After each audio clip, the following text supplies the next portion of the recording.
Owa Kaiwe, Yuche Yami Lan, Ayadi Nado. Yoga Godi, Hibi Abami, Yangalan, Garondo, Tito Garani. Hirangano Loka Hidaya Nato, Namo Mahagaruni Tata Tata.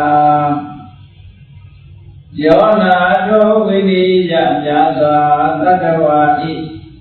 Chanda Si Kwa Lola Dong Da Gobong Kalasin. Nata Minya Sinshino Yahayari. Kava Godi Hiti Grega Yika Dincha Dojin Nole. Abba Miya Yika Dainta Pobya Jinga Pasane Mado. Karali Adinchi Tini Gawa Shijalo Kada Balo. Loka Hidaya Tata Loka I Jusiva Alunga. Adi Dogerani Osa Ade Chile Inga. Mita Jima Dami Tanin Dekazani Swamingi Hu. Jadita Wengabe Asu Alun Kayeno Hulogo. Karondo Vyasiyan Jitanjuku Atundong Muyadi Shivi. Kira Chiviyalong Ate Saung Nayanalo Sewan Guro I Pimanyendo. Kadowa Dana Jikanya Swayodong Gaya Shalivi. Mahagaruni Gatata Dowa Mya Yaweta Gedutana Chikin Mahagaruna Shimchidokulo. Tata Natata Vini Yaswa Tatawati. Changa Si Lola Dong Da Gobong Kalasin. Nata Minya Tushino Yapaya.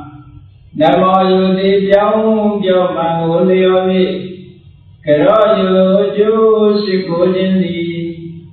Atubawedu Sensibadri Shibazi Dadi.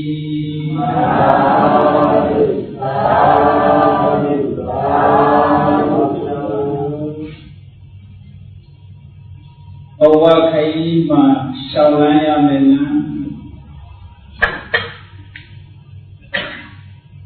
Dulai Owa Taku Yakaja. Yakare Kaja. Yimiri Owa Ma. Mada Diari Gane Yosushi. Hobyo Bogu Gane Nyan. Yoji Jeti Gane Nyashi. Bade Ubama to the Legacy. Yogi Kuchila Lansomega Nyadi. Every Lasso Young Leader Bogu Diama, Lelana Shalam Les Nan Yuchi Usman, Cocaine. Lelan Toyam Le.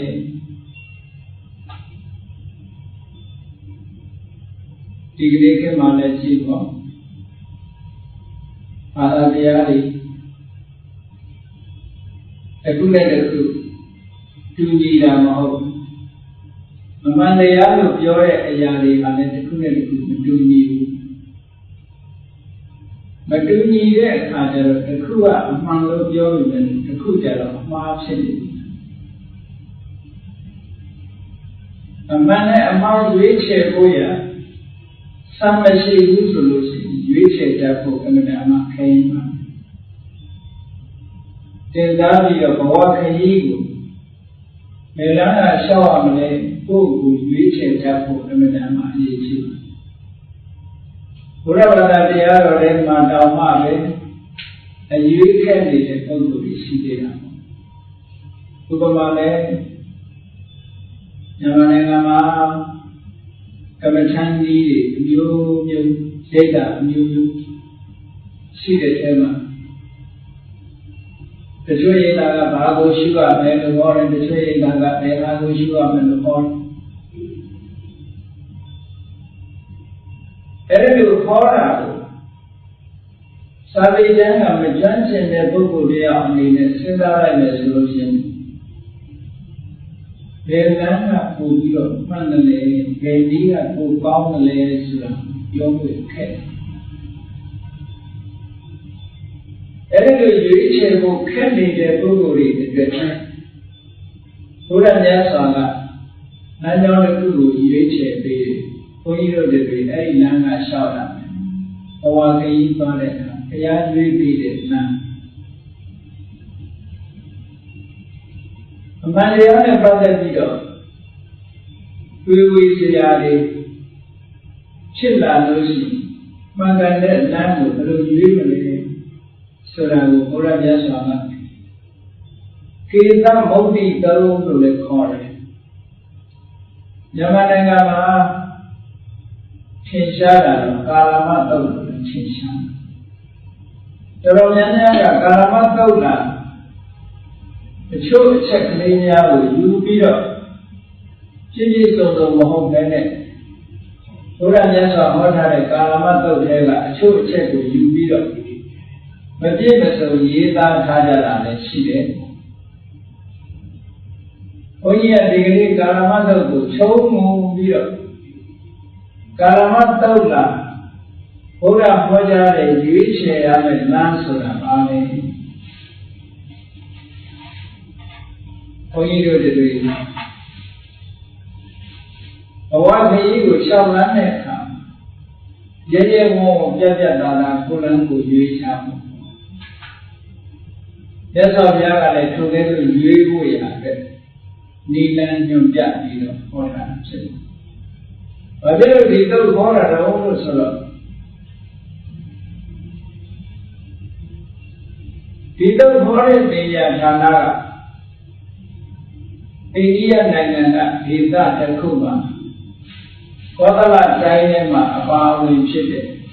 ဒီဂုံးရွာကြီးတွေရွာရှိတယ်။အဲဒီရွာကြီးကိုကေသမုဒ္တိရွာကေသမုဒ္ဒရွာလို့ခေါ်တယ်။အဲဒီကေသမုဒ္ဒရွာကြီးကဘယ်နားမှာရှိတော့လို့ဆိုတော့တောအုပ်ကြီးတစ်ခုရဲ့အဝင်ဝမှာရှိတယ်တဲ့။တောအုပ်ကြီးအဝင်ဝမှာရှိတော့ဆိုဒီတောတန်းကြီးကဖြတ်သန်းပြီးတော့ဟိုဘက်ကိုသွားကြရအဲ့တော့ဒီကေသမုဒ္ဒဆိုတဲ့ဒီကုန်းရွာကြီးကတောအဝမှာရှိတော့တောစခန်းကိုဖြတ်သန်းလို့သူတိုင်းထိုကေသမုဒ္ဒမှာတဲခုပြီးစခန်းချကြရတယ်။တောရင်းကြီးကိုဖြတ်သန်းပြီးတော့ဒီဘက်ရောက်လာတဲ့ပုဂ္ဂိုလ်တိုင်းဟာလည်းကေသမုဒ္ဒဆိုတဲ့ဒီကုန်းရွာမှာခိတ္တကနာကျန်နာကြရဆိုတော့တကယ်စခန်းကြီးတစ်ခုဖြစ်နေတာပေါ့အဲဒီကေသမုဒ္ဒရွာစခန်းကြီးမှာဘာသာရေးဆိုင်ရာပုဂ္ဂိုလ်ကြီးညောင်များစွာတောစခန်းဖြတ်သန်းပြီးတော့ခရီးသွားကြတာရှိတယ်ဘုရားမြတ်စွာလက်ထက်ကလည်းဘာသာတရားဟောပြောတဲ့ပုဂ္ဂိုလ်တွေကအလွန်များအဲဒီပုဂ္ဂိုလ်တွေကရောက်လာလို့ရှိရင်ကေသမုဒ္ဒရွာမှာဟောပြောပွဲတွေလုပ်သွားဟောပြောပွဲတွေလုပ်လို့သွားကြတယ်ဟောတဲ့ပုဂ္ဂိုလ်တိုင်းမှာသူ့ဝါဒကိုရှေ့တန်းတင်ပြီးတခြားပုဂ္ဂိုလ်တွေရဲ့ဝါဒကိုပုတ်ခတ်ပြီးပြပြောသွားတာတွေရှိတယ်များသူ့ဝါဒကကောင်းတယ်သူ့ဝါဒကကောင်းတယ်တခြားဝါဒတွေကမမှန်ဘူးတို့ဝါဒကကောင်းတယ်မင်းတို့တခြားဝါဒတွေကမမှန်ဘူးတဲ့မိမိဝါဒကိုရှေ့တန်းတင်ပြီးတခြားဝါဒတွေကိုပြစ်တင်ရှုပ်ပြပြီးတော့ဟောတော်တယ်မြတ်စွာဘုရားကြွလာတဲ့အခါကျတော့ကေသမုဒ္ဒရွာကကာလမလို့ခေါ်တဲ့အမျိုးသားတွေဟာဘုရားရှိရာကိုထွက်လာကြတယ်ဘုရားအမတမထိုခေတ်ထိုကာလတုန်းကဘုရားမြတ်စွာဂုံကလေးအမတန်ကြီးတဲ့ပုဂ္ဂိုလ်ဂုံကလေးကြီးတော့ဘုရားကြွလာပြီဆိုလို့ရှိရင်ဘုရားကိုလာရောက်ပြီးတော့စီကပ်ကြတယ်အဲဒီလိုလာရောက်စီကပ်ပြီးတော့သူတို့ရဲ့အခြေအနေမှန်ကိုမြတ်စွာဘုရားကိုရှောက်တယ်ဘုရားဘာသာတွေတော့ဟုတ်မှာမဟုတ်ဘူးအားလုံးမှာဘုရားဘာသာမဟုတ်ဘူးသို့တော့နာမည်ကျော်ကြားတဲ့ဘာသာရေးခေါင်းဆောင်တခုလာဆိုပြီးတော့လာရောက်ပြီးတွေ့ကြတဲ့သဘောပဲအဲ့လိုတွေ့တဲ့ချိန်မှာလူတွေကဘာလျှောက်တယ်ဆိုတော့ရှင်ဘုရားတဲ့ဘာသာရေးဆရာတွေဟာခိုင်းပြီးက ဘာသာရေးအမျိုးမျိုးကဒီကေသဗုဒ္ဓကိုရောက်လာကြတယ်ဗျာရောက်လာပြီးတဲ့အခါမှာသူတို့ဘာသာတရားသူတို့ရဲ့အယူဝါဒကောင်းကြောင်းဟောပြီးတော့တခြားအယူဝါဒတွေကိုတော့မမှန်ဘူးဆိုပြီးတော့ပြစ်တင်ရှုတ်ချသွားကြတယ်ဗျာအဲ့ဒီလိုကြီးပဲသွားတော့တပည့်တော်တို့မှာဘယ်ဟာကအမှန်တရားလဲဘယ်ဟာကမမှန်ဘူးလဲဆိုတာရွေးချယ်ဖို့ခက်နေတယ်ဗျာဘယ်သူပြောတာမှန်ပြီဘယ်သူပြောတာမှားတော့တပည့်တော်တို့မှာရွေးချယ်ဖို့ခက်တယ်ဟောဒီကနေ့ခေတ်လည်းဒီလိုအခြေအနေပဲလောကမှာဘာသာတရားရဲ့တစ်ခုနဲ့တစ်ခုမတူဘူးမတူတဲ့ဘာသာတရားတွေကိုကြည့်လိုက်ရင်ဟောဘုရားကကောင်းလို့ဒီဘာသာကောင်းလို့ဘုရားကမှန်လားဒီဟာမှန်လားဘယ်ဟာကိုရွေးချယ်ပြီးလိုက်နိုင်ရမှာမသိအောင်လူတွေမှာအခက်အခဲကြုံနေကြတာကေသဗုဒ္ဓကြွားကလူတွေကလည်းဒီလိုအခက်အခဲကြုံနေလို့မြတ်စွာဘုရားနဲ့တွေ့တဲ့အခါရှောက်တော့မြတ်စွာဘုရားကဟုတ်တာဟောတယ်အမျိုးမျိုးပြောနေတဲ့ကြားထဲကနေဘယ်ဟာမှန်တယ်ဘယ်ဟာမှားတယ်ဆိုတာတန်တရားဖြစ်เสียအကြီးပဲကျွန်တော်ကဘုန်းကြီးစီတက္ကသိုလ်ရောက်လာတော့တချို့ပုဂ္ဂိုလ်တွေရဲ့အတွေးကိုရှောက်တချို့ဘာသာတရားကလိုက်နာဖို့အမှန်တန်ခက်ခဲတချို့ဘာသာကလိုက်နာဖို့ခက်ခဲလွယ်တယ်ပေါ့တချို့ဘာသာခက်ခဲပြီးတချို့ဘာသာလွယ်တော့လူဆိုတာအလွယ်ကြိုက်တယ်ဆိုပါစို့ဘုရားဘာသာရဲ့အခြေခံကိုပြောလို့ဆိုရင်ဘုရားဘာသာကံကိုင်းကျိုးကိုလေးနဲ့ထားပြီးတော့ဟောတယ်ကုသိုလ်ကအကုသိုလ်ကကိုလောက်တာကိုခံရတယ်မကောင်းတာလုပ်ရင်မကောင်းတဲ့အကျိုးခံရတယ်ကောင်းတာလုပ်ရင်ကောင်းတဲ့အကျိုးစံစားရတယ်ကံကိုင်းအကျိုးအလေးနဲ့ထားပြီးတော့ဘုရားဘာသာမှာဟောတယ်ကိုလိုကိုခံဘုရားဘာသာတရားကမှားတာမရှိဘူးဒီလိုဟောတော့တချို့ဘာသာကတော့အဲ့လိုမဟုတ်ဘူးလုပ်ချင်တာလို့ဘုရားရှိဒုထောက်ပြီးတော့ confession လုပ်လိုက်တောင်းမှလည်းမယ်ဖြစ်တည်ကုန်ပြီးပြောတော့လို့ရတာကိုလွယ်တော့စိတ်ကူးထဲမှာသူတို့ဘယ်လိုပေါ်တော့လို့ဆိုတော့ဘုရားကိုကိုးကွယ်ထားရတယ်ဘုရားကမလည်းမမဘူးကိုဖြစ်တာကိုခံရမယ်ဆိုလို့ရှိရင်မလည်းဘုရားကိုးကွယ်ရတာကိုကောင်းလားဒီလိုအတွေ့အကြုံတွေပညာရှိ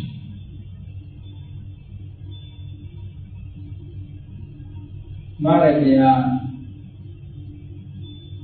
ကိုယ်ကိုယ်ရတာပို့ပြီးတော့မကောင်းဘူးလားအဲ့ဒါနဲ့ပတ်သက်ပြီးဘုန်းကြီးကပြောလိုက်တယ်အေးတကယ်ဟုတ်ရင်တော့မရတရားကိုယ်ကိုယ်ကောင်းတာဟုတ်မမပဲနဲ့မရချင်းနေပြီးတော့ကိုယ်ကိုယ်တော့လည်းလူဖြစ်ရှုံးဘူးဘုရားအားကိုးနဲ့လုပ်ချင်ရလို့အချိန်ကြရင် confession လုပ်လိုက်လို့ရှိရင်အားလုံးပြီးရောက်တယ်ဆိုတာသူပြောတဲ့အချိန်တကယ်ဖြစ်တာလားမဖြစ်ဘူးလားဆိုတာတော့စဉ်းစားဖို့လိုဖြစ်ရင်တော့လည်းအားကိုးစရာကောင်းပါမယ်ဟုတ်တယ်လေလူဆိုတာအလွယ်ကြိုက်တာပဲဘုရားဥပမာတစ်ခုပြောပြတယ်အေးစိတ်ကိုတစ်ခုကျူးလွန်ပြီးတဲ့အခါဥပဒေအရအရေးယူခံရပြီအဲ့ဒီအရေးယူခံရတဲ့အခါမှာဘုရားရှင်က confession လုပ်လိုက်ပြီးတော့ဒီအပြစ်ကဖတ်တော့ပါတရားရုံးမှာ6ချက်ပြီးဒီအပြစ်ကလွတ်ငြိမ်းချမ်းသာခွင့်တောင်းရင်လောကမှာရနိုင်သလားမရနိုင်နော်လက်တွေ့အားဖြင့်မရနိုင်တာကိုရတယ်လို့ထင်ပြီးတော့ပြုမှုကျူးလွန်တဲ့ပုဂ္ဂိုလ်ကိုရုံးမလဲပဲဘူးလားအေးဒုက္ခနာလုံးပဲတရားရုံးကြတော့6ချက်ပေးလိုက်မယ်6ချက်ပေးလိုက်တာနဲ့တည်းနဲ့ပြုမှုတွေအားလုံးဘယ်လိုမျိုးလွတ်စေဆိုရမှာရပါဘူးလူလုံးတဲ့ဥပဒေကတော့မရဘူးဆိုရင်သဘာဝတရားကနှုတ်ထားတဲ့ဥပဒေဘယ်လိုလုပ်ရလဲဆိုတော့ ဒီကစဉ်းစားပါတဲ့လောကမှာအပြောနဲ့တင်တာလောကမှာအများကြီးရှိတယ်တကယ်လက်တွေ့မဖြစ်ဘူးနော်တကယ်လက်တွေ့မဖြစ်တာအများကြီးအဲ့တော့ကိုလို့ရင်ကိုခံရတယ်ကိုကြိုးစားရင်ကိုဆံရတယ်ဆိုတာအလုံးကျေနပ်တဲ့ဘုန်းကြီးတို့ကအဖြစ်လို့ဆိုတရားရာပုဂ္ဂိုလ်ကိုတည်တာနိလက်တွေ့ကြတော့လည်းမဟုတ်ဘူးလားဆိုဟုတ်တယ်ကလေးတွေကာဝတ်ဖြစ်တဲ့ကလေးတွေဒီကိုစားချက်ကိုရတာပဲလေကိုစားရင်ကိုဝတာပဲဒီများသားကခံကြည့်ရင်ကိုမဝဘူးပေါ့လက်တွေ့တကယ်ကို practical ကြတာဟုတ်တယ်တရားတော့တကယ်ပဲဘလို့လဲကိုခံရတယ်တကယ်လက်တွေ့မှာလည်းဟုတ်တယ်ကိုကြိုးစားရင်ကိုဖြစ်တာမကြိုးစားရင်မဖြစ်ဘူးဉာဏ်ဉာဏ်တွေဘလောက်ကောင်းကောင်းအိုင်ကျူဘလောက်မြင့်မြင့်ကြိုးစားဖို့ဆိုတဲ့ပုံမမှတ်ဖြစ်ဘူးကြိုးစားပြီးဆိုရင်လောဘဝိရိယနဲ့ကြိုးစားတာအေးအရာရာမှာဘုရားသခင်ကမာနေတယ်ဆိုတဲ့ပုံကိုယ်တွေကြတယ်အချိန်တန်ဘုရားအားကိုးဖို့ဆိုတော့သူကကိုယ်ပိုင်ဉာဏ်နဲ့စဉ်းစားเสียဘာမှမလုပ်ဘူးwhat should be done, what should not be done, ဘာလုပ်တဲ့လဲဘာမလုပ်တဲ့ဘူးလဲဆိုတော့ဖိုင်နာတယ်လည်းမလုပ်ဘူးလုပ်တဲ့မလုပ်တဲ့စဉ်းစားနေတယ်မလို့လုပ်ချင်တာလုပ်လူရဲ့ဉာဏ်ဉာဏ်တွေကလည်းဘာမှတန်ဖိုးမရှိဘူးလူရဲ့လုံလဝိရိယလည်းဘာမှတန်ဖိုးမရှိအတိမမပြုတဲ့သဘောဖြစ်တရားရာမှာဘုရားသခင်ရဲ့လူတော်ကြားဒီလိုဖြစ်သွားတာပေါ့အဲ့တော့လက်တွေ့မှာဒါလေးအကုန်ဖြစ်နိုင်သလားလို့ဆိုတာကိုယ်ပိုင်ဉာဏ်နဲ့လည်းစဉ်းစားကြည့်ဘုရားမြတ်စွာဟောတဲ့တရားတွေကလက်တွေ့လုံးလို့ရတဲ့တရားကိုဟောတာနော်စိတ်ကူးရင်ပြီးတော့ညှောင်းမှန်းရမှာမဟုတ်ဘူးဒီကလေးလုံးနေတဲ့လုံးရတဲ့လက်ဖြင့်ကအကျိုးဖြစ်ဖို့တကယ်လုံးနေဆိုပါတော့ဒီလမ်းပေါ်မှာရှောက်နေဒီစခန်းရောက်မယ်ဆိုတာသိချာမိတာလမ်းကြောင်းပေါ်မှာရှောက်နေပြီထိုလမ်းကြောင်းမှန်မှန်လာရှောက်နေစခန်းကိုမြင်ရသည်ဖြစ်စေမမြင်ရသည်ဖြစ်စေလမ်းကြောင်းမှန်ရင်ထိုစခန်းကိုရောက်တော့မှသိချာဆိုပါတော့ရွှေကုံဘုရားကိုသွားရွှေကုံဘုရားကိုဥတည်ထားတဲ့လမ်းကြီးပေါ်မှာလာရှောက်ရောက်ကိုရောက်တော့မှအေးရောက်ရတော့ပြန်မရှောက်နဲ့မရောက်တဲ့လမ်းလည်းမရှောက်နဲ့မရောက်တဲ့လမ်းလျှောက်မယ်ကြောင်းပြန်ပြန်လျှောက်မယ်ဆိုရင်ရွှေဘူများရောက်မှာဟုတ်တယ်ဒါလေးကငြင်းပယ်လို့ရတဲ့အရာတွေမဟုတ်ဘူးဒါကြောင့်မြတ်စွာဘုရားကလက်တွေ့အနေနဲ့ကိတ္တမုဒ္ဒိကလူတွေကိုကိတ္တမုဒ္ဒိရွာလူတွေကိုလက်တွေ့အနေနဲ့ကိုယ်ပိုင်ဉာဏ်ချက်လုံးလို့မြတ်စွာဘုရားဒီသုဒ္ဓံကိုဟောတာအဲ့ဒီသုဒ္ဓံကလူတိုင်းအတွက်ဘဝခရီးမှာခိုင်တိုင်းတစ်ခုရုံးမဲ့လို့လည်းပြောတယ်ပြောခရီးလမ်းကြောင်းပဲအမြဲတမ်းတန်ဖိုးရှိတဲ့ဉာဏ်တစ်ခုကိုဘဝခရီး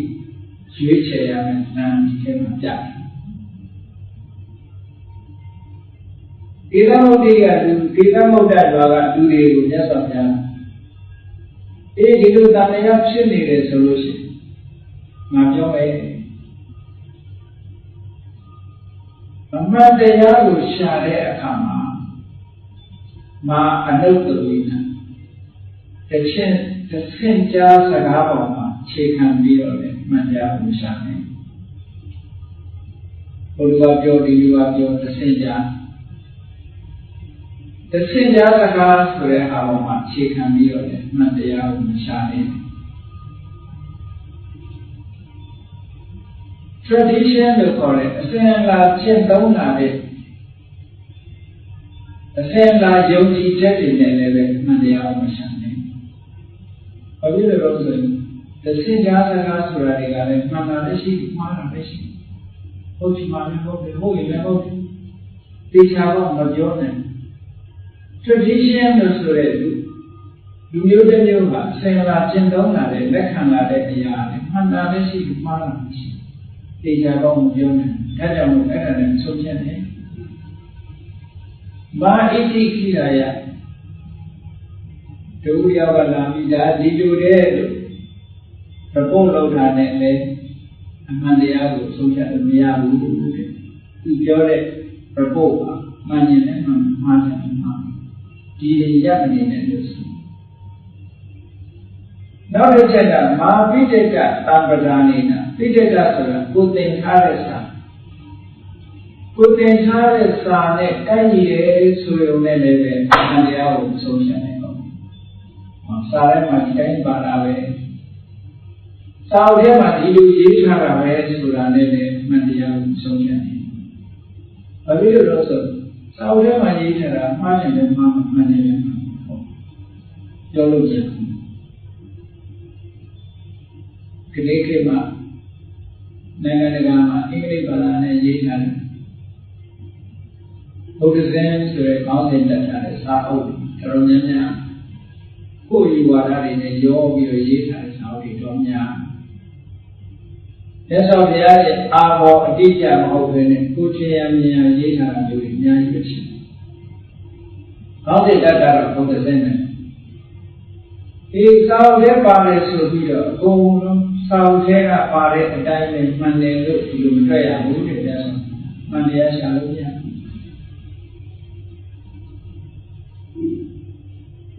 နောက်တစ်ခုကအမှန်တရားကိုရှာတဲ့နည်းတစ်နည်းရှိတယ် logic လို့ခေါ်တယ်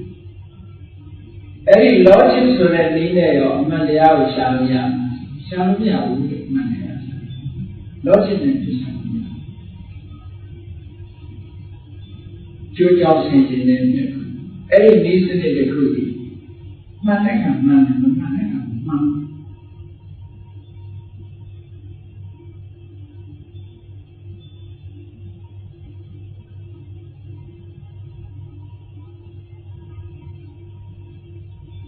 ကျိုးကြောင့်ဆင်ခြင်တဲ့ဆိုတော့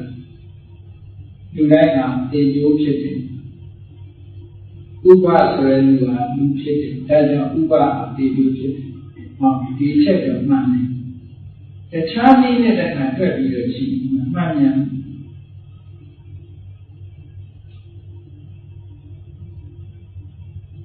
ငှက်ဒီဖြူသောအရာရှိတယ်ကိုဖြူတဲ့ငှက်တကောင်ကိုကြည့်ပြီးငှက်ဟာဖြူတယ်ဒါကြောင့်မို့ကြီးကန်းဒီဖြူတယ်လို့ဆိုမှားပါမယ်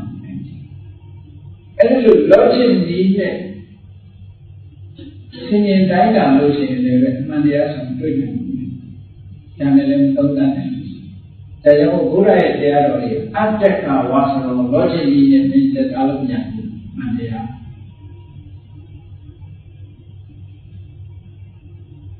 တခါတည်းကျတော့ inference လို့ခေါ်တယ်အနုမာနဆိုတာမှန်းဆပြီးတော့ရှိတယ်ဆိုပါတော့တရားသင်္ကတရားဒီတစ်လုံးကိုဒီပင်ကတရားဒီကိုစွတ်ပြီးတော့စားကြည့်လိုက်တယ်တရားဒီကချင်းတဲ့တရားဒီတွေ့ပါတွေ့တဲ့အခါကျတော့ဒီတရားဒီချင်းတယ်လို့ကြာတဲ့တရားဒီတွေလည်းအကုန်အချင်းကြီးပဲလို့ဒီကုန်းဆွဲရင်မမှန်ဘူးချိုးတဲ့အသီးလည်းရှိတယ်ဒီလိုဒီဟာသတ်တာများတယ်လုံးကိုချိုးတဲ့နေပြီးလည်းရှိသေးတယ်အဲ့ဒါမျိုးလို့ပေါ့ inference ဆိုတာလည်းပဲသိပြီးအမှန်တရားကိုရှာတဲ့အခါလုံလောက်တဲ့ဆုံးဖြတ်ချက်ကိုမပေးနိုင်ပါဘူးအကျိုးကိုကြည့်ပြီးအကြောင်းကိုဆုံးဖြတ်တာအကြောင်းကိုကြည့်ပြီးတော့အကျိုးဆုံးဖြတ်တာဒါကိုအနုပါဒလို့ခေါ်တယ် inference အဲ့ဒါနဲ့လည်းအမှန်တရားဆိုတာဆုံးဖြတ်လို့မရဘူးတဲ့လောကမှာအမှန်တရားကိုလူတွေလက်ခံနေကြတာဒါတွေပေါ်မှာအခြေပြုနေကြတယ်နောက်တစ်ခုကအာဂါရပရိဝိတက်ကဝိသန္နလို့ခေါ်တယ်ကျိုးကြောင့်ဆင်ခြင်ပြီးတော့ဖြစ်ဒါတွေကတော့အကြောင်းနဲ့အကျိုးနဲ့စီလျော်တယ်လို့ဆိုပြီးတော့အမှန်တရားကိုရှာလို့မရဘူးတဲ့အဲ့ဒါလွယ်တဲ့အခါလွယ်သွားနိုင်တယ်ဒါကြောင့်သိကြတဲ့အရာမဟုတ်ဘူးနောက်တစ်ခုလူတွေကအမှန်တရားကိုရှာတဲ့အခါမှာငါနဲ့ရှာနေရှိဒိဋ္ဌိဒိဋ္ဌာနဲ့ခန္တီတာကိုယ်ကအမျိုးမျိုးတွေးခေါ်ပြီးတော့တန်တဲ့လို့ယူထားတဲ့အယူဝါဒနဲ့ကိုက်နေလို့ရှိရင်လက်ခံကြတယ်ဟာ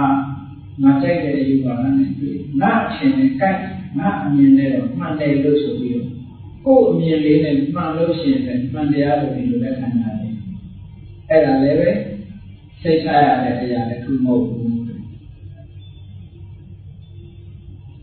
နောက်တစ်ခုလူတွေကအမှန်တရားကိုရှာတဲ့အခါမှာ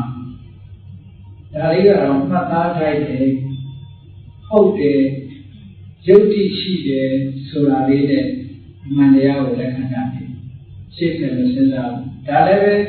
စိတ်ချရတဲ့အကြောင်းတရားတစ်ခုမဟုတ်ဘူးနောက်ဆုံးတစ်ခုမြတ်စွာဘုရားကမာတမနောမောကတုဒီပုဂ္ဂိုလ်ကြီးကတော့တို့ရဲ့ဂုရုကြီးပဲဆရာကြီးပဲသူပြောတာတွေမှန်ရမယ်လို့ဒီလိုလဲပြောမှာဆုံးဖြတ်ဂုရုမရှိဆရာပြောတာပဲဆရာစကားဆိုပြီးတော့မှန်တရားလို့ဒီမဆုံးဖြတ်ပါနဲ့အခုပြောခဲ့တဲ့အချက်တွေကအမှန်တရားကိုဆုံးဖြတ်တဲ့အခါမှာအာဟုယုံကြည်လောက်တဲ့အကြောင်းတရားတွေမဟုတ်ဘူးတဲ့မြတ်စွာဘုရားအာဟုယုံကြည်လောက်တဲ့အကြောင်းတရားဆိုကိုယ်တိုင်လက်တွေ့သိတဲ့ပုံမှာအခြေပြုပါကိုယ်တိုင်သိထားတဲ့အချက်ပုံမြတ်စွာဘုရားကဟောတယ်အေးလောဘဆိုတဲ့သဘောတရားဒေါသဆိုတဲ့သဘောတရားမောဟဆိုတဲ့သဘောတရားပြည့်ရှိတာလားပြည့်မရှိဘူးလားအမှန်လို့ပြောရရင်ငရဲရှိတာလားမရှိဘူးလားကိုယ့်အကိုစဉ်းစားကြည့်ငရဲရှိတာမရှိတာပြည့်ရှိတာမရှိတာဘာနဲ့တိုင်းတာလဲဒေါသဖြစ်လာပြီဆိုလို့ရှိရင်ထင်ရှားတယ်လို့ပြောကိုယ်စိတ်ထဲနှလုံးထဲမှာဒေါသဆိုတာဝင်လာတာနဲ့တိုင်းနဲ့စိတ်နှလုံးရဲ့အေးချမ်းမှုတွေလက်လို့ဆုံးရှုံးသွားတာဒေတာပေါ့ငြိမ်းချမ်းတဲ့စိတ်ကလေးကိုမှမရှိတော့ဘူးပင်ကိုတည်ငြိမ်တဲ့စိတ်ကလေးပြည့်စည်သွားအဲ့ဒါဒီမဲ့အဖြစ်ဖြစ်သွားပြီပေါ့ဒါဒီပဲဆိုးကျိုးခံရပြီပဲနောက်ဘဝငရဲရောက်တာမရောက်တာသာဒေါသဆိုတာလေးကဖြစ်လာတာကောင်းမလားမကောင်းဘူးလားစဉ်းစားကြည့်ဖြစ်လာတဲ့အချိန်ကနှလုံးသားကိုပူလောင်စေအရာရာကိုမချင်မနဲ့ဖြစ်လာအတွေးတွေကလည်းပဲရိုင်းဆိုင်တဲ့အတွေးမျိုးတွေတွေးလာတယ်ဒေါသဖြစ်လာလို့ရှိရင်ပြုံးရွှင်တဲ့မျက်နှာပျက်စီးသွားတယ်ဒီလိုကိုလုံးအလားဆက်ဆက်တုံးလာတယ်ပြင်းထန်လာလို့ရှိရင်ဟောဒါကပြောပြီးဆိုတဲ့အခါမှာလည်းကျင်နာတဲ့ဆရာလုံးမထွက်ဘူးတဲ့မကြောက်မနာတာစကားမျိုးတွေကိုပြောရဲလာလုပ်တဲ့အလုပ်ကလည်းကိုယ့်အတွက်နေနာမဲ့အလုပ်တွေသူများအတွက်နေနာမဲ့အလုပ်တွေဟောဒါမျိုးတွေလုပ်အဲ့လိုဒေါသမှာလက်တွေ့ကြကြစဉ်းစားပြီးတော့ကြည့်လိုက်လို့ရှိရင်သူများကိုလုပ်တာမလုပ်တာသာကိုယ့်ရဲ့နှလုံးသားနဲ့ဖြစ်လာတဲ့အချိန်ကတည်ငြိမ်မှုတွေဆုံးရှုံးသွားတာကလူလည်းသိတယ်ခါမယ်။အဲလိုပျော်ရွှင်နေတာတွေဆုံးရှုံးသွားပြီ။ငြိမ်းချမ်းနေတဲ့စိတ်ကလေးဆုံးရှုံးသွားပြီ။နောက်ဆုံးမှာသွေးရောဂါရှိရင်သွေးတက်သွားမယ်။နှလုံးရောဂါရှိတဲ့ဆိုအတက်ရသွားမယ်။ချက်ချင်းကြောက်ရပြီ။ဒါထင်ရှားတဲ့တာကအဲ့လိုကိုယ်တိုင်သိနေတာဒေါသကောင်းမလားမကောင်းဘူးလားကောင်းဘူးလို့ကိုယ်တိုင်ဆုံးဖြတ်ချက်ချရပြီပေါ့။သက်သာပြားကအဲ့ဒါကိုဟောလို့ဖြစ်တယ်။ဒီဘာဝတရားတွေဘယ်တရားကပဲဒေါသကောင်းတယ်လို့ဒီလုံချင်တာတွေလို့မရှိဝန်ခံလိုက်လို့ရှိရင်အပြစ်တွေကုန်ပြောက်တယ်။ဖြစ်ပြီးသားအပြစ်တွေဘယ်လိုလုပ်ကြောက်ဒေါသကြောင့်ဖြစ်လာတဲ့အကျိုးဆက်တွေဆုံးရှုံးပြီးသွားပြီနှလုံးသားထဲမှာ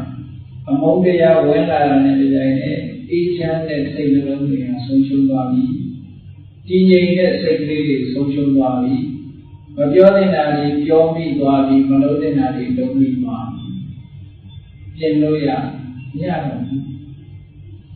What should be done cannot be undone လုပ်ပြီးသားတဲ့လူကမလုပ်ဘူးလို့ပြောလို့မရတော့ဒီထဲကမှားခြင်းချွတ်ချော်တဲ့အားတစ်ခုဖြစ်သွားအဲ့တော့ဒီလောဘဒေါသဆိုတဲ့ဘာဝတရားဟာပြစ်ရှိလားမရှိဘူးလားဖြစ်ဆိုတာဘာလို့မကောင်းတဲ့ကျိုးတွေပြီးအဖြစ်ပြီး ပြည့်ရှိသလားမရှိဘူးလားဆိုရှိတာပေါ့ပညာရှိတွေကချင်းမွားသလားကဲ့ရလားကဲ့ရတာပေါ့ဒေါသကိုဘယ်သူမှမရှိပါဘူးဘယ်ပညာရှိကမှအေးဒေါသဆိုတော့ကောင်းတယ်စိတ်ဆိုးတာကောင်းတယ်ဘယ်သူမှမပြောကြလို့ရှိရင်ဒီခန္ဓာစိတ်မဆိုးကြတဲ့တရားနဲ့တရားသိအောင်နေကြတယ်ဒါပဲပြောမှာလူကြီးမှာမင်းတို့ရံဖြစ်ကြတရားနဲ့တရားမတည့်ကြတဲ့ငုံကြလို့ဘူးမှမဟုတ်ဘူးနော်အေးတို့တူပဲလောဘဆိုတဲ့သဘောတရားနဲ့စဉ်းစားကြည့်လောဘဆိုတဲ့သဘောတရားဟာကောင်းသလားလို့ကိုယ့်ကိုယ်ဆန်းစစ်ကြည့်ဒီလူဆိုတာလောဘတော့ရှိမှာပဲကိုယ်ပစ္စည်းကိုနှမျောတာကိုယ်ပစ္စည်းကိုလိုချင်တာကိုယ်သားမရဖို့ကိုယ်တတ်မဲ့တာကိုယ်မိသားစုကိုကိုယ်တွေ့တာဒါအပြစ်လားလို့နေကြတယ်အပြစ်ဆိုဒီမှာမကောင်းတဲ့အကျိုးကိုတည်ဆောင်နိုင်တဲ့ဘောကဲလောဘရှိလို့ကိုယ်ပစ္စည်းကိုနှမျောတာကိုယ်ပစ္စည်းကိုတွေ့တာကိုယ်မိသားစုပေါ်မှာကိုယ်တွေ့တာအပြစ်မရှိဘူးလို့ထင်သလားဘယ်လိုအပြစ်ရှိတော့ဆိုရင်တွေ့တာလို့ရှိရင်ဘာဖြစ်တော့ဆိုရင်တောကဖြစ်တယ်တောကဆိုတဲ့ဆိုးကျိုးကိုဘယ်သူကယူလာတာလဲဆိုလောဘကယူလာတာဒါအနည်းဆုံးပြစ်နေတွေ့တာတဲ့နေရာမှန်တယ်မြတ်တောကဆိုတာလားပဲတောကဆိုတာကောင်းတဲ့အရာလားဆိုကောင်းစိတ်ကူတဲ့ရကြီးတဲ့ပုဂ္ဂိုလ်ကိုပြီးလို့ဆိုလို့မိခင်မိဘတွေသာသမီတွေနဲ့ပတ်သက်လာအချိန်တန်လို့အိမ်ပြန်မရောက်ဘူးဆိုလို့ရှိရင်တမျိုးမျိုးနဲ့အိမ်ပြောတာဖြစ်အမျိုးမျိုးတွေးတယ်အပြင်ထွက်သွားပြီဆိုရင်ဘာများဖြစ်လာမလို့ကားရှိတဲ့ပုဂ္ဂိုလ်ကလည်းကားမောင်းသမားနဲ့အပြင်ထွက်လိုက်ရပြီဆိုရင်ကားအိမ်ပြန်မရောက်မချင်းတိုက်ညာလာမှာလားမှောက်ညာလာမှာလားနဲ့တော့ကရှိမရှိတယ်တော့ကဖြစ်ပစ္စည်းရှိတဲ့ဆိုတာပစ္စည်းအတွက်ကြောင်းကြသာသမီရှိတဲ့ပုဂ္ဂိုလ်ကသာသမီအတွက်ကြောင်းကြအဲ့ဒါလောဘကပေးတဲ့ပြဿနာတွေပေါ့လောဘကပေးတဲ့ problem တွေလေလောဘမရှိဘူးဆိုလို့ရှိရင်ဒါတွေငြိမ်းနေမှာမသိညာအဲ့ဆိုဘုရားဟောတာပိယဒေါသတွေတော့ဖို့ရှင်းရှင်းလေးပဲချစ်ခင်တွေ့တာမှုဒီတောကကိုမွေးဖွားပေးတတ်သည်လူတွေကတော့ကြိုးစားတဲ့ဒီတောကကင်းမွေးရတဲ့ကြိုးစားတယ်တို့တော့တစ်ဖက်ကချစ်ခင်တွေ့တာမှုကြီးတော့မလျှော့ဘူးတောကပဲလျှော့ရမှာနော်အကြောင်းနဲ့အကျိုးကဆက်နေတာ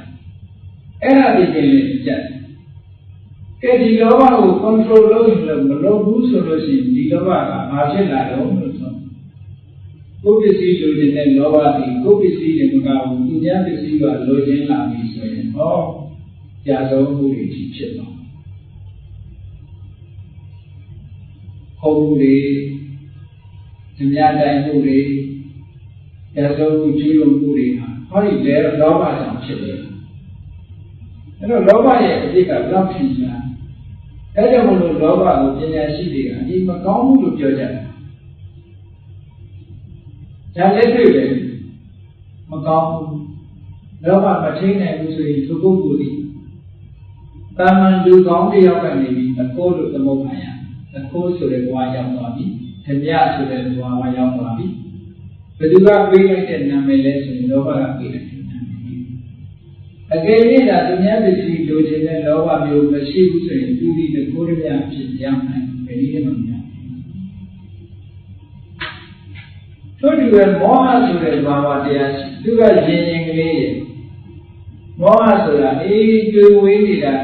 ဘာမှပြဿနာမရှိဘူးလို့ထင်တယ်မောဟကကိုပြဿနာရှိတယ်သူလုတ်တဲ့နာရဲ့မလုတ်တဲ့နာရဲ့လို့မသိတော့ဘာတွေဖြစ်တယ်ဆိုမလုတ်တဲ့နာတွေလုတ်တယ်လုတ်တဲ့နာတွေတော့မလုတ်တော့အဲ့တော့မလုတ်တဲ့နာကိုလုတ်လို့ရှိရင်အပြစ်ဖြစ်တယ်လို့ပဲလုတ်တဲ့နာကိုမလုတ်နိုင်နေလို့ရှိရင်အပြစ်တူတူပဲအဲ့ဒီနှစ်ခုလူတွေကတော့ထင်ကြတယ်ဒီလူကမလုတ်တဲ့နာတွေလုတ်တာကို မလုံးတဲ့နာကိုလုံးရင်ကအပြစ်လို့ထင်နေကြတာလုံးတဲ့နာမလုံးလို့ရှိရင်လည်းအပြစ်ပဲဆိုးရုံးနေတာကအတူတူပဲအဲ့ဒါလူကြောင့်ဒီလိုဖြစ်ရတာလို့ဆိုမောဟကြီးဖြစ်မလုံးတဲ့နာကိုလုံးတယ်လုံးတဲ့နာကိုမလုံးဘူးဒီအတွက်ကြောင့်ဆုံးရှုံးနေတာမျိုးတွေညောင်းများစွာဖြစ်လာတယ်။စဉ်းစားကြည့်လိုက်တဲ့အခါကျတော့ဟောဒီလောဘတို့ဒေါသတို့မောဟတို့ဆိုတဲ့လူတွေရဲ့တဏ္ဍာမှာဖြစ်နေတဲ့သဘာဝတရားတွေကကုသိုလ်လားအကုသိုလ်လားလို့ကိုယ်ကိုစမ်းစစ်ကြည့်ကုသိုလ်ဆိုတာကောင်းကျိုးချမ်းသာတွေကိုပေးတဲ့သဘောတရားအကုသိုလ်ဆိုတာမကောင်းကျိုးကိုပေးတဲ့သဘောတရားမကောင်းကျိုးဆိုကိုယ့်ရဲ့တဏ္ဍာမှာ problem တွေဖြစ်စေတရားနဲ့ကြောင့်မတူဘူး problem မျိုးမျိုးတက်စေအဲ့တော့အခြေဆုံးကြည့်လိုက်တဲ့အခါကျတော့ကောင်းကျိုးပေးတယ်မရှိဘူးကောင်းကျိုးတွေပေးတာလောဘကလည်းမကောင်းတဲ့ကျိုးသက်ဆောင်တယ်ဒေါသကလည်းမကောင်းတဲ့ကျိုးသက်ဆောင်တယ်မောဟကလည်းမကောင်းတဲ့ကျိုးသက်ဆောင်တယ်အဲ့ဒါမျိုးအကုသိုလ်အပြစ်ရှိတာအပြစ်ကင်းတာလို့ဆိုရင်ဖြစ်ဆိုတာသူများတွေကရှုတ်ချရမလားပြဿနာကိုမဖြစ်စေဘူးလားဖြစ်စေတဲ့တရားတွေကြည့်တယ်အဲကြောင့်ပြစ်ရှိတယ်ပညာရှိတွေကကဲ့ရဲ့ရှုတ်ချရမယ့်တရားလားပညာရှိတွေကချီးမွမ်းတဲ့တရားလားဆိုတော့တကယ်ပညာရှိတွေကရှုတ်ချတဲ့တရားတွေဒါတွေကမကောင်းဘူးလို့ရှုတ်ချတဲ့တရားတွေအဲ့ဒီတရားတွေကိုလက်ခံကျင့်သုံးနေတဲ့ပုဂ္ဂိုလ်တယောက်ဒီကောင်းကျိုးချမ်းသာရပါလားဆိုရင်မရဘူးဆင်းရဲဒုက္ခတွေရတယ်ဒါလက်တွေ့ကိုယ်ကိုယ်တိုင်စဉ်းကျင်စဉ်းစားလို့ရတယ်ပေါ်မှာဖြေထုတ်ဒီနေရာမှာ tradition နဲ့ဆုံးဖြတ်တာမဟုတ်ဘူးနော်စာပေကျမ်းဂန်နဲ့ဆုံးဖြတ်တာလည်းမဟုတ်ဘူး logic နည်းနဲ့တွေးပြီးပြောတာလည်းမဟုတ်ဘူးလက်တွေ့နည်းနဲ့ပြောတာခုနပြောတဲ့ inference ဆိုတဲ့အနုမာနလည်းမဟုတ်ဘူးကိုကြိုက်လို့ပြောတာလည်းမဟုတ်ဘူးမှတ်သားလိုက်တယ်ဆိုတဲ့အချက်ကြောင့်လည်းမဟုတ်ဘူးဆရာကြီးရဲ့စကားပဲဆိုတာလည်းမဟုတ်ဘူး tradition နဲ့မဆိုင်ဒါကြောင့်အမှန်တရားဆိုတာခုနပြောတဲ့ tradition တွေ propose တို့ ERC တို့ဒါတွေနဲ့ဆုံးဖြတ်ရမယ်မှာမဟုတ်ဘူးတဲ့ကိုယ်လည်းလက်တွေ့နဲ့ဆုံးဖြတ်ပါမြတ်စွာလောဘဒေါသမောဟဆိုတဲ့ဒီတရားတွေရှိနေတဲ့ပုဂ္ဂိုလ်တယောက်ဒီမကောင်းတာတွေလုပ်ပြီးဘလို့ကအမှန်တမ်းအရေးကြီးတယ်လုပ်တယ်ဆိုတဲ့ကမှားနေမှုတွေဖြစ်တယ်ကောင်းတယ်မကောင်းတယ်ဆိုတာနဲ့ပတ်သက်ပြီးအားနဲ့ဆုံးဖြတ်ကောင်းတယ်မကောင်းဘူးဆိုတာကြိုက်တဲ့ကြိုက်တဲ့ဆုံးဖြတ်မှုများကိုကြိုက်ရင်ကောင်းကိုမကြိုက်ရင်မကောင်းဘူးဒီလိုမဟုတ်ဘူးတက္ကဗရမှာမြတ်စွာဘုရားကစံလေးပေးတယ်မကောင်းဘူးဆိုတာပြောတာတော့မကောင်းဘူးဆိုတာနတ္တံကမ္မံကတံသာတုယံကတ္တဝါအနိတ္တပတိ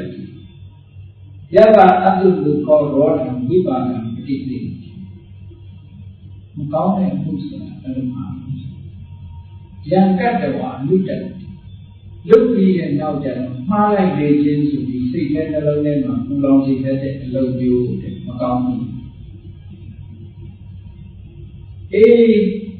တုတ်ပြန်လာတဲ့အကျိုးတရားကိုခံစားရတဲ့အခါမှာလည်းစိတ်မိတ်ပြီးတော့ငုံငိုယိုယိုနဲ့စိတ်မိတ်ပြီးတော့ခံစားရတဲ့အခါမျိုးဖြစ်ပေါ်စေတယ်အဲ့ဒါမှမကောင်းဘူးလေကောင်းမှုဆိုတာကြတော့ဘယ်လိုဟာတော့တိသကမ္မံကတံသာဓုယံကတ္တဝါနာလိတ္တလုတ်ပြီးတဲ့နောက်မှာဘာမှမှားလိုက်တာလို့ပူပန်စရာမရှိဘူးတဲ့အဲ့ဒီအလုပ်မျိုးကကောင်းတယ်ယတပတိကျော်သူမေသောဝိပါကံပฏิတိအကျိုးတရားရောက်လာတဲ့အခါမှာလည်းဝမ်းမြောက်တဲ့တာပျော်ရွှင်စွာခံစားရတဲ့အခါမျိုးဒါကောင်းမှုကောင်းမကောင်းလဲကောင်းမှုနဲ့မကောင်းမှုမြတ်စွာဘုရားကအဲ့ဒါကိုစံထားပြီးတော့ဟောတာကာလမယုဒ္ဓတွေမြတ်စွာဘုရားကရှိပုဂ္ဂိုလ်တိုင်းလက်တွေ့ဆုံးကြတဲ့ဘယ်သူဟောတာမှန်တယ်ဘယ်သူဟောတာမှားတယ်လို့လုပ်နေတယ် ဒါတွေမစဉ်းစားနဲ့လက်တွေ့နဲ့ဆုံးဖြတ်စီတစ်ဖက်ကမြတ်စွာဘုရားဟောတယ်ဒီလောဘနဲ့ဆန့်ကျင်မဲ့အာလောဘဒေါသရဲ့ဆန့်ကျင်မဲ့အာဒေါသမောဟရဲ့ဆန့်ကျင်မဲ့အာမောဟအာလောဘဆိုတာ generosity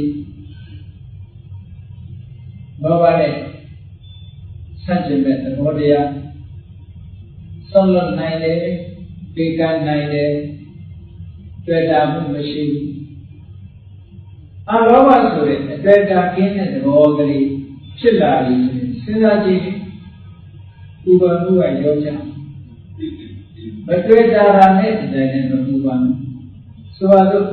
ပစ္စည်းဥစ္စာကိုသိနှမျောတဲ့ပုဂ္ဂိုလ်နှမျောတယ်ဆိုတော့ဘုပစ္စည်းလေးကိုစုံစုံမဲ့မဲ့နဲ့သိတွေ့တာတဲ့ပုဂ္ဂိုလ်နဲ့ဘုပစ္စည်းပေါ်မှာအသုံးပြုအောင်လို့သိမတွေ့တာတဲ့ပုဂ္ဂိုလ်အဲ့ဒီနှစ်ခုဟာဘုပစ္စည်းကိုအကြောင်းပြုပြီးတော့တောကတွေ့တာတဲ့ပုဂ္ဂိုလ်ကတောကဖြစ်မတွေ့တာတဲ့ပုဂ္ဂိုလ်ကတောကမဖြစ်ဘူးအေးအေးလေးကမှဖြစ်ဘူးသိတွေ့တာလို့ရှိရင်တော့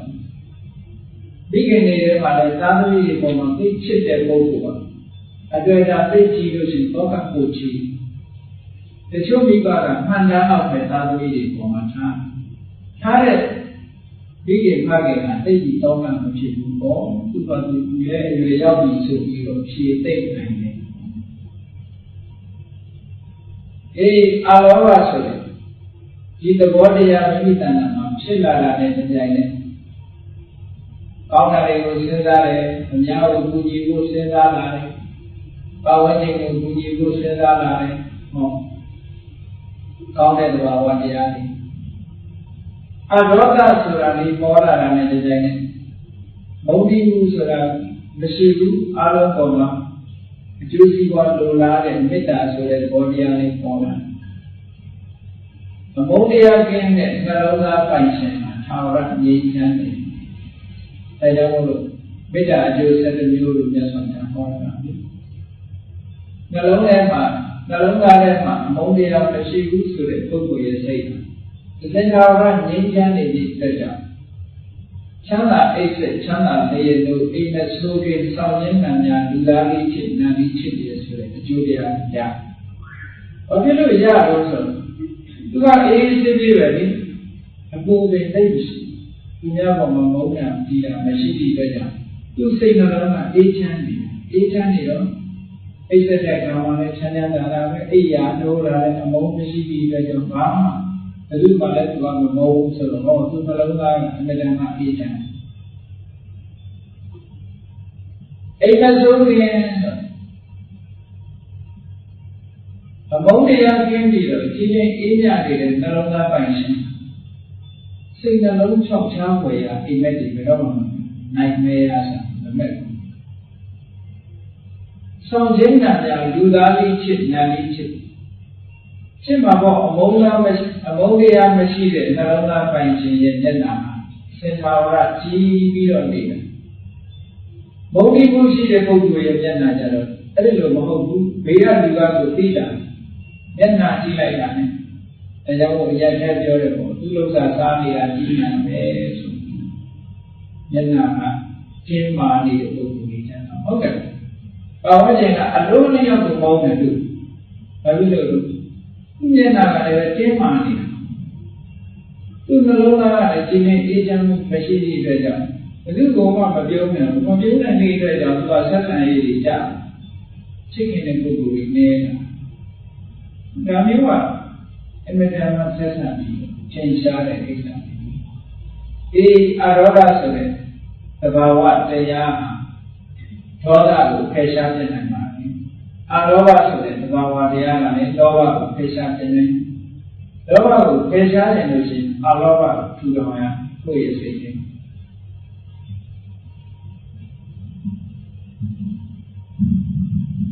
ဒေါသကိုအမုန်းတရားကိုဖယ်ရှားပြချင်လို့ရှိရင်လည်းအဒေါသဆိုတဲ့မေတ္တာတရားမိမိရဲ့နှလုံးသားထဲမှာဒီဆောက်ခြင်းဖြင့်ဖယ်ရှားပြနိုင်ယောဂဖြစ်ရင်ဘာလို့ထိုယောဂပြောက်တဲ့ဆေးတောက်အောင်ဆေးကလည်းယောဂကိုဖယ်ရှားနိုင်တာတို့တူပဲတဘာဝတရားတွေမှာလည်းအပြန်အလှန်နေရှိတယ် လောဘကိုဖယ်ရှားခြင်းအလောဘကိုဒီဆောင်ရမယ်သူတို့နှစ်ခုကအလင်းနဲ့အမောင်လိုပဲတူတူနေဘူးအမောင်ရှိနေအလင်းရှိဘူးလင်းရှိနေအမောင်ရှိဘူးပြန်မဖြစ်နိုင်အလောဘဒီလောဘကိုဖယ်ရှားဖြစ်တယ်အဒေါသဆိုတဲ့မေတ္တာတရားဒီဒေါသကိုဖယ်ရှားဖြစ်တယ်အမောဟဆိုတဲ့ဉာဏ်ပညာဒီမောဟဖယ်ရှားဖြစ်နိုင်တယ်ဆိုတော့ဒီအလောဘအဒေါသအမောဟဆိုတဲ့သဘာဝတရားတွေဟာဒီလိုရဲ့ဉာဏ်နဲ့နှလုံးထဲမှာဖြစ်လာပြီဆိုရင်ကောင်းကျိုးချမ်းသာတွေဖြစ်ပေါ်တယ်အမောဟအတိတ်ကဉာဏ်ပညာသဒ္ဒရာမှာအမောဟကနေမောဟကိုဖယ်ရှားပြလိုက်ရင်သူပုဂ္ဂိုလ်ဒီလုံတဲ့မလုံတဲ့ရှင်းရှင်းကြီးမြင်လာမြင်သည့်အတွက်ကြောင့်မလုံတဲ့တာကိုသူရှောင်တဲ့လုံတဲ့တာကိုလုံတယ်လုံတဲ့တာလုံသည့်အတွက်ကြောင့်ကောင်းကျိုးချမ်းသာတွေရတယ်မလုံတဲ့တာကိုမလုံသည့်အတွက်ကြောင့်ကောင်းကျိုးချမ်းသာတွေရတယ်ဟောဒါအမောဟရဲ့ဆင်းရဲဒါကြောင့်မို့လို့အလောဘအရောဓအမောဟဆိုတဲ့ဒီသဘာဝတရားတွေကဆိုးကျိုးကိုပေးတတ်တဲ့အကုသိုလ်လားကောင်းကျိုးကိုဖြစ်ပေါ်စေတတ်တဲ့ကုသိုလ်လားလို့ဆိုတော့ကုသိုလ်ပေါ့။ကိုယ့်ဘာကိုစဉ်းစားကြည့်တာ။ပညာရှိတွေခဲ့ရတဲ့တရားလားချီးမွမ်းတဲ့တရားလားဆိုတော့လူတွေကချီးမွမ်းတဲ့တရားပဲ။ပညာရှိတွေချီးမွမ်းတဲ့တရားပဲ။လက်တွေ့လက်ခံကျင့်သုံးလိုက်မယ်ဆိုရင်ကောင်းကျိုးချမ်းသာတွေရစေနိုင်တဲ့တရားတွေပဲလို့ဆိုတော့အဲ့ဒီသုံးချက်ချက်ဒီ tradition နဲ့လည်းမဆိုင်ဘူး PRC ဆိုတဲ့သင်ညာစကားနဲ့မဆိုင်ဘူး Paramara ဆိုတဲ့ tradition နဲ့လည်းမဆိုင်ဘူး ETPR ဆိုတဲ့ report နဲ့လည်းမဆိုင်ဘူးပိဋကသံပဒါနလို့ခေါ်တဲ့စာပေကျမ်းဂန်နဲ့လည်းဆိုင်တာမဟုတ်ဘူးစာရဲပါလို့ဆိုတာနဲ့လည်းမဟုတ်ဘူးလောကနည်းနဲ့စဉ်းစားဆင်ခြင်တာလည်းမဟုတ်ဘူးအနုမာနနည်းနဲ့စဉ်းစားဆင်ခြင်တာလည်းမဟုတ်ဘူးအကြောင်းကျိုးဆင်ခြင်ပြီးတော့အကြောင်းပြတာလည်းမဟုတ်ဘူးတကယ်ကိုသဘာဝကိုယ်ကကိုယ်ပိုင်ဉာဏ်နဲ့သိနိုင်တဲ့သိတာတဲ့အချက်တည်းပဲဖြစ်ပါလိမ့်အဲ့ဒါမျိုးကြတော့မြတ်စွာဘုရားဒီကာလမယောကလူတွေကာလမခေတ္တဗုဒ္ဓယောကလူတွေကာလမမျိုးသားတွေတန်တရားဖြစ်နေတာကိုယ့်ဟာကိုယ်ပိုင်ဉာဏ်နဲ့ဆုံးဖြတ်ပြီးလောက်ရမှာပါလဲလို့ဆိုရင်မကောင်းဘူးလို့သိရင်ဆုံးဖြတ်ကောင်းတယ်လို့သိရင်လက်ခံခြင်းတော့ဘုရားနဲ့လုပ်တယ်ရသော်ဘုရားကရွေးချယ်ရမယ့်လမ်းလေးကိုကာလမအမျိုးသားတွေကိုလမ်းညွှန်ချက်ပေးအမှန်တရားကိုရှာတဲ့အခါမှာဒီအစေဆိုတဲ့စင်ညာစကားနဲ့လည်းမရှာနဲ့ tradition ဆိုတာလည်းမရှာနဲ့စာပေကျမ်းဂန်နဲ့လည်းမရှာနဲ့ကိုယ်ပိုင်ဉာဏ်နဲ့ရှာဒါမြတ်စွာဘုရားလမ်းညွှန်တယ်ဆရာစကားဆိုပြီးတော့လည်းလက်ခံမထားကိုယ်ပိုင်ဉာဏ်နဲ့ရှာလိုက်လို့အဖြေထွက်လာနေတယ်အဖြေကဘာထွက်တုံးဆိုရင်မကောင်းဘူးလို့ဖြေခဲ့ရင်ချက်ချင်းဆုံး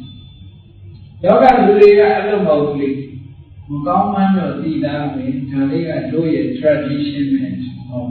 စွန့်နိုင်ဘူးဘုရားမြတ်ဒါတို့ tradition အစင်ပါယုံကြည်ချက်ကြီးဒါတော့စာရဲပါလားဒါလေးကတော့ယုတ်တိရှိတာပဲကြောင်းကျိုးညီညွတ်တာပဲဆိုပြီးတော့လက်ခံတာအဲ့ဆိုပြန်အဲ့လိုမဟုတ်ဘူးမမှန်ဘူးမကောင်းဘူးလို့သိလိုက်တာလည်းလည်းဆွန့်လိုက်ပါအေးကောင်းတယ်လို့သိလို့ရှိရင်လက်ခံချက်တော့မှနောက်နေ့ချမ်းသာနေပါမယ်။ဟောလူတွေကတော့အဲ့လိုမဟုတ်ဘူး။ကောင်းမှန်းမသိဘူး။ကောင်းမှန်းမသိဘူး။ရှင်းသုံးဖို့ကျတော့လက်တော့မြတ်စွာဘုရားလမ်းညွှန်ချက်ကအမှန်တရားကိုရှာဝေပြီးတွေ့လာလို့ရှိရင်မှန်မှန်သိရင်ချက်ချင်းဆုံးမှန်မှန်သိရင်ချက်ချင်းလက်ခံကျင့်တော်ဖို့အဲလူတရားအတွက်ကိုယ်တည်းဥဒိအတွက်ဒါလုံလောက်နေသို့တော်မြတ်စွာဘုရားကာလမတုံမှာဆက်ဟောတယ်လူဆိုတာတဲ့တယောက်တည်းနေတာမဟုတ်နယ်လုံးမိသားစုနဲ့နေဆုဆိုင်ပြီးရှိ ကိုမိသားစုရှိတယ်လို့ပါဝင်ခြင်းမှာဆွေမျိုးသားချင်းတွေရှိတယ်မိတ်ဆွေတွေမှာရှိအပေါင်းအသင်းနဲ့နေတာရက်တော့ချက်အပေါင်းအသင်းနဲ့နေတဲ့အခါကျတော့ဘယ်လိုနေရမလဲဆိုတဲ့လမ်းညွှန်ချက်ကိုမြတ်စွာဘုရားဒီတုတ်တန်မှာဆက်ပြီးဘယ်လိုနေရမလဲလို့ဆိုရင်အပေါင်းအသင်းနဲ့မှနေလို့ရှိရင်လူတွေကြားထဲမှာနေအမုန်းတရားကိုဖယ်ရှားပြပြီးကိုယ် society member တွေရဲ့ကောင်းကျိုးချမ်းသာကိုလိုလားတဲ့ဆရာအများကောင်းကျိုးကိုမှဆောင်ရွက်နေဆိုတဲ့စိတ်လေးကိုရအောင်အဲ့ဒါကိုမေတ္တာလို့ခေါ်အဲ့ဒီမေတ္တာတရားနဲ့ society မှာနေပါအဲ့ဒီလိုမေတ္တာတရားနဲ့နေတဲ့ထဲမှာဒုက္ခရောက်လာတဲ့ပုဂ္ဂိုလ်တွေလည်းတွေ့လာတယ်ဒုက္ခရောက်လာတဲ့ပုဂ္ဂိုလ်ကြအဲ့ဒီဒုက္ခကလွတ်ရလွတ်ကြောင်းဝိုင်းဝန်းကူညီဖြေရှင်းပေးပါကရုဏာsociety ထဲမှာတချို့ကအောင်မြင်ကြီးပွားနေတဲ့ပုဂ္ဂိုလ်တွေရှိအဲ့လိုအောင်မြင်ကြီးပွားလာတဲ့ပုဂ္ဂိုလ်တွေကြဝမ်းမြောက်လိုက်ပါတဲ့ appreciate it try သဘောပေါက်ပြီးတော့ဝမ်းမြောက်ဝမ်းသာဖြစ်ပါမဖြစ်ရင်ပါဖြစ်ဆဲလာဖြစ်ဖြစ်မနာလိုဝန်လိုမှုတွေဖြစ်တာမေတ္တာမထားနိုင်ဘူးဆိုလို့ရှိရင်အမုန်းတရားတွေကိုယ့်ရဲ့နှလုံးသားထဲမှာရောက်လာတာနဲ့တရားနဲ့အကျဉ်းသားတရားဆိုတာမလာတော့ဘူးကြီးပွားလာတဲ့ပုဂ္ဂိုလ်နဲ့တွေ့လည်းပဲဝမ်းသာမှုဆိုတာမဖြစ်ဘူးမဖြစ်ရင်စီလုံးကြီးရွေးရေးဆိုတော့ဘယ်လိုမှမရနိုင်ဒီကနေ့ကမ္ဘာလောကလူတွေမှာမေတ္တာကရုဏာမုဒိတာဒီတရားတွေမပွားများပဲနဲ့ကမ္ဘာကြီးငြိမ်းချမ်းရေးကိုရှားနေဘယ်တော့မှမဖြစ်နိုင်ဘူးကမ္ဘာငြိမ်းချမ်းရေးမပြောနဲ့မိသားစုတွေတော့ငြိမ်းချမ်းရေးမလုပ်နိုင်ဒီတရားမှာပါပဲဒီတရားပါမှသာနဲ့စိတ်မှန်တဲ့ငြိမ်းချမ်းရေးဆိုတာရနိုင်တယ်ကိုယ်ကိုယ်တိုင်းကိုကပထမငြိမ်းချမ်းကိုယ်ကိုယ်တိုင်းငြိမ်းချမ်းရင်ပါတော့ဆိုရင်ပါဝင်ခြင်းကပုဂ္ဂိုလ်ရဲ့အကျိုးကိုလိုလားပါမေတ္တာဆင်းရဲဒုက္ခရောက်လာတဲ့ပုဂ္ဂိုလ်ကိုကူညီပါကရုဏာချမ်းသာလာတဲ့ပုဂ္ဂိုလ်ကိုဝမ်းမြောက်ဝမ်းသာဖြစ်ပါကူညီတာကဲဒီလောကဆိုချမ်းသာတာလည်းသူတန်တဲ့သူပဲဆင်းရဲတာလည်းသူတန်တဲ့သူပဲစိတ်လှုပ်ရှားမှုကင်းကင်းနဲ့အေးအေးချမ်းချမ်းနေခြင်းနဲ့ဆိုရင်တော့ဥပိ္ပခာဥပိ္ပခာရဲ့သဘောတရားကညမသူမျိုးတွေမှာဥပိ္ပခာကိုသိတဲ့ကောင်းဝဲနေသူကသိပြီးဟောပြတယ်မေတ္တာလည်းအစပါပဲကရုဏာလည်းပါပဲမုဒိတာလည်းပါဥပိ္ပခာဆိုတဲ့သဘောတရားကလူဆိုတာသူကံနဲ့ဖြစ်တာဆဲသွားရင်လည်းငါဆဲရမလားလို့စိတ်မဆိုးဥပိ္ပခာမှာလာရောက်ပြီးတော့ချီးမွမ်းပြီးတော့အကူကြီးပေးတယ်။အော်ဒီကောင်ကတော်တယ်ငါ့ဘုံမှာချီးမွမ်းပေါ်ရတယ်။ငါ့ကိုကူကြီးပေါ်ရတယ်ဆိုပြီးတော့လည်းဝမ်းသာ။ဆိုလိုတာကစိတ်ကအလုံးကြည်ငြိမ်တဲ့ပုဂ္ဂိုလ်အနေအထားမျိုးကိုပြတာလို့ခေါ်။စိတ်ကဒါကြည်ငြိမ်စိတ်ဓာတ်သာကြည်ငြိမ်တာလုံးရရှိတာတော့လုံးနေ။ဆိုပါတော့တတော်ဟာအကူကြီးလိုနေတယောက်ကဆဲပြီးတော့ခိုင်းစိတ်ဆိုးလုပ်ပြီးတယောက်ကချော့ပြီးတော့ခိုင်းဝမ်းသာလုပ်ပြီးအဲ့ဒါဒီကိစ္စဝမ်းသာတယ်လို့စိတ်ဆိုးနေတယ်လို့ဆိုတာကစိတ်မှာ balance မရှိတော့တည်ငြိမ်မှုမရှိတည်ငြိမ်မှုမရှိတဲ့သဘောကိုပြဥပိ္ပခာမှာတည်ငြိမ်မှုမရှိဘူးဆိုတာမရှိဒါကြောင့်ဥပိ္ပခာကိုဘာသာပြန်တဲ့အခါequanimity လို့ပြန် calmness mental calmness စိတ်ဓာတ်တည်ငြိမ်နေစိတ်ဓာတ်တည်ငြိမ်နေတာကအခုမြန်မာတွေကဘယ်လိုလေးပဲကောက်လဲဆိုလို့ရှိရင်ဥပိ္ပခာဆိုတာအေးကိုယ်နဲ့မတည့်တဲ့လူဒီကောင်မခေါ်မပြောနေနိုင်ဥပိ္ပခာပြိခာခေါ်ပြောသူစကားပြောဘာမှမလုပ်တာဥပိ္ပခာဒီလိုဟုတ်အဲ့ဒီဥပိ္ပခာတမျိုးအဲ့ဒီမောမြတ်တဲ့ဟာဟုတ်မောမြတ်တဲ့ဥပိ္ပခာဆိုတာသူလောက်တာကိုခရီးဆိုင်ပြီးတော့မတည်ဘူးလုံးတဲ့နာတော့ဓမ္မတကယ်ပြီးဆ thế này đi bất giải cũng lâu đến nào đâu nó chi quan này là đi bất giải cũng lâu đến nào đâu lâu đến nào lâu thì xây ra cả chỉ nhìn tha ấy là mà để cái lâu đến nào đâu số ra là upekha đi tất cả đều của lý do chủ là một bộ của lý do chủ là một bộ đấy bộ của lâu đấy áp dụng ở một bộ lý do chủပြောတဲ့နာရီပြောလို့စီဒီမဆိုင်ဘူးငါလုပ်တဲ့နာမှာလုပ်တော့အဲ့ဒါမှဖြစ်တယ်။ရသော်ဘုရားရှင်ကိုယ်တော်မြတ်ကကြည့်နေဝေဒကေဒီဝတ္တတိသသောရိအင်္ဂုလိမာမေ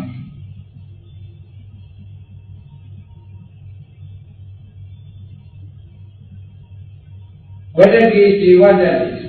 ရသော်ဘုရားကိုတတ်ဖို့ကြိုးစားတဲ့ဒီဝတ္တSorry, Inguli Manaki, now that Raji and Kokoro like Inguli Man. Janapala, sorry, Nalagiri Senji, Chodanaro, Lare Nalagiri Senji, Yahuda Taro. Every day of Oma said that do me on family, and said that for you to be time, then you will say time and big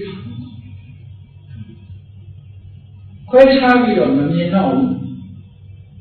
Taku, that's happy to lie in the Mama there, Taro Yahoo. Quite happy when you do it. Time. Say that GA. But you know, yes, I say that GA, yeah, Roma machine, Dora machine. Belai de sura Roma Roda Belai ka. Roma Roda Moma Belai ka. Roma saying Belai di Sanga Kati. Roda saying Belai di Roda Kati.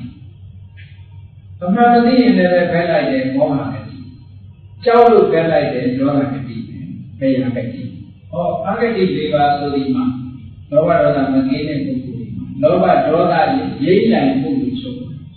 Đó là kiến niệm của người xây ra nhảy đi, về làm chuyện gì, thì còn lại gì, nhảy lên tim mạnh thì nhảy đi là, cô về xong đâu xa nhảy là những sự tim mạnh thì nhảy qua. Ấy lúc sẽ ảo, biết ta cái lúc nào muri ta rồi, thì ai đi qua nhà bị đấy, cái anh em đâu chứ để cũng biết là đi học qua à. Ấy lúc cũng biết là đi học qua lại đi rồi, đi bộ qua để cái tu rồi xem chết vào. Along in Yabani. See the Vita to the Talona and the Station Shamushi, when they were a Juicy body, Kadwari, Chana Javadi, so that so Sham British. Karuna and Tanara say so. Station Shamu bleed the crew. Burita and one hour, Station Shamu bleed the crew. Yana Mabu Evadia, they got Senaji. Senaji Bogo say the crew, one hour, say. The Tana needed say, one needed say, Chete Kamalu, say Nation, so shall be emotion is she. Ubekata, emotions are no one she does, penance. Yea, Elu Yamida, who will send down in Society Monday and Meta, Luna, Wikan, and Niva in Sabiana. Which I am another. Now, Bedia, Bevana, look, Yoda, you end with a gentle man, they are each. No? In order to as of the Aborigema, Honaga, Amalia, which I will be them. Who any side, shall look a chief reading, Malone will chief in bed, Common will chief in gentle. So that he might be there, and make a donor with him with an indeed. Oh, what he shall do at it, and low long. Do you have a long? There is definitely to a candidate, but she is in a definitely candidate. My candidate. If only you to listen that number one, look, she don't mind. To let it down. They are never done, number one, she didn't see. တချို့ကမရှိဘူးဟောတယ်တချို့ရှိတယ်ပေါ့ဘာသာတရားတွေမှာနော်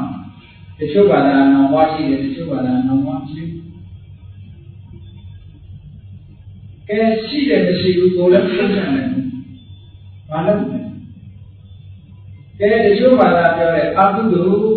ကိုလုပ်ထားတဲ့အကုသိုလ်တွေကကိုခံရမယ်လို့ပြောဒီတချို့ဘာသာကျတော့ကိုခံကြမလို့ထာဝရဘုရားရှိခိုးထောက်ပြီးတော့တောင်းပန်နိုင်လို့ရှိရင်အကုသိုလ်တွေကဆင်းဆိုတာတရားအကုန်လုံးတော့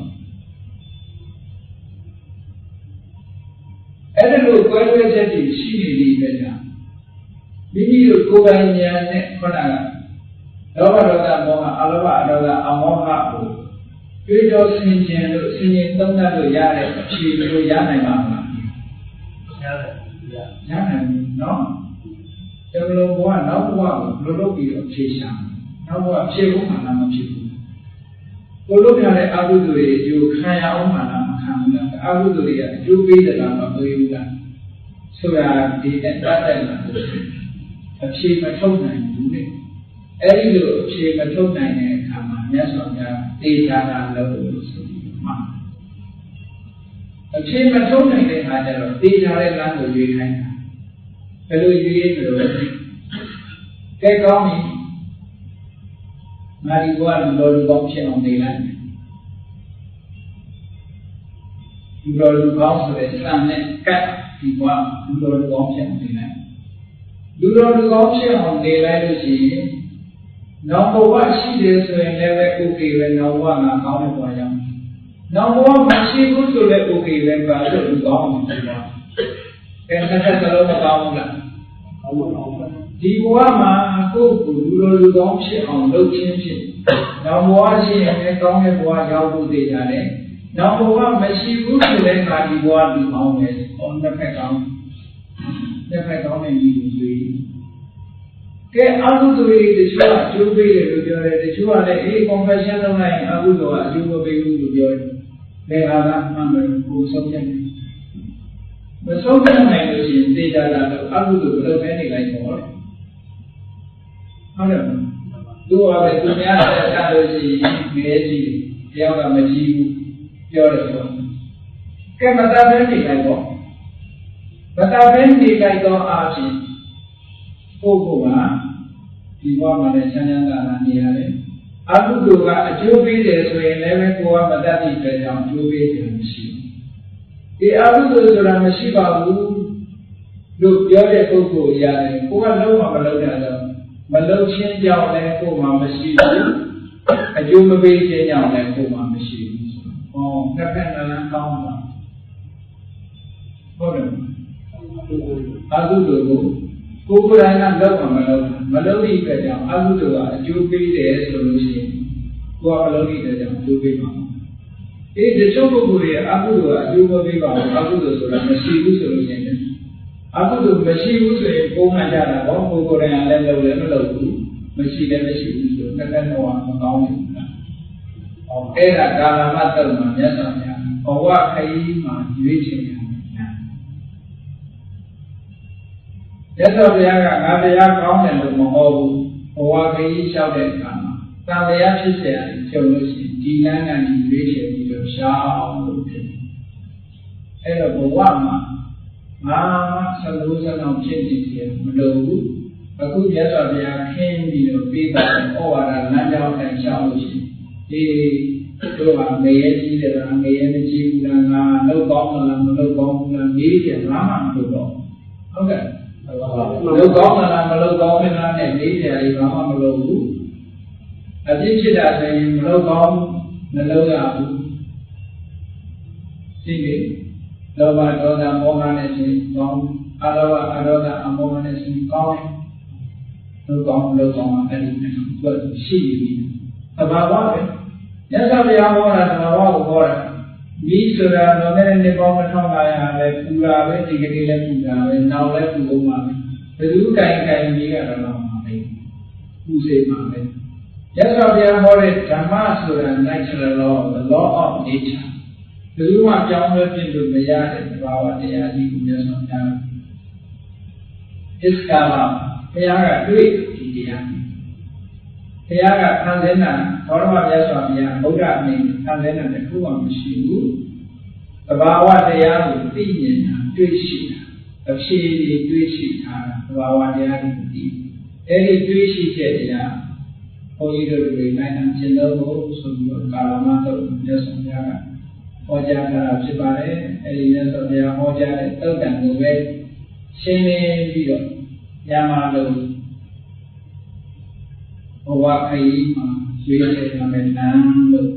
အမည်ပေးပြီးတော့ဟောတဲ့တရားဒီနေရာမှာပဲဒီဆုံးဖြစ်ပါတယ်အဲဒါကြောင့်မြတ်စွာဘုရားရွေးချယ်ပေးတဲ့လမ်းကနေလျှောက်ပြီးတော့ဉာဏ်ဉာဏ်သာယာတဲ့နောက်ဆုံးမှာအေးချမ်းဆုံးဖြစ်တဲ့နိဗ္ဗာန်ချမ်းသာကိုယ်စီကိုယ်မှမြတ်မောမှုနိုင်ကြပါစေကုန်သတည်း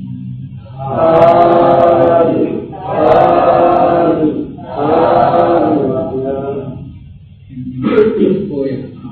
အတဝါများစွာအေးရန်ကွာ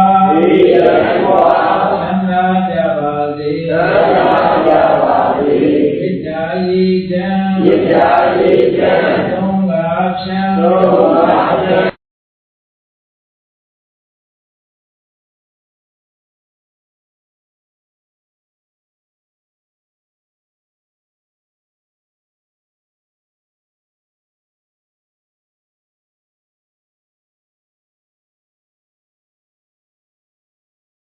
တရားတော်များကိုနေ့စဉ်နာကြားကုသိုလ်ယူနိုင်ရန် subscribe ပါတော့လေးနဲ့ဘေးကခေါင်းလောင်းလေးကိုနှိပ်ထားပြီးကုသိုလ်ယူပေးကြပါခင်ဗျာ